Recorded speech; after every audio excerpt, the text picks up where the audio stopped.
everyone, in this video we will see how to add TSA PreCheck American Airlines. First, browse the American Airlines website or app and log into your Advantage account. When you enter passenger details during booking, the system may automatically display your KTN if it's saved in your profile. If not automatically displayed, you can enter your KTN in the appropriate field under the passenger details section during the booking process. Adding TSA PreCheck to existing reservations would be to go to the American Airlines website and click on Manage Trips. Then find your reservation and select the option to edit passenger details. Now enter your KTN in the designated field. You can also reach out to American Airlines customer service for assistance in adding your KTN TSA PreCheck to boarding passes.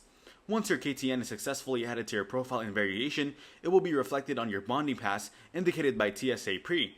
This allows you to access the expedited security lane at participating airports. If you want a smooth experience, regularly check that your KTN is correctly added to your Advantage account.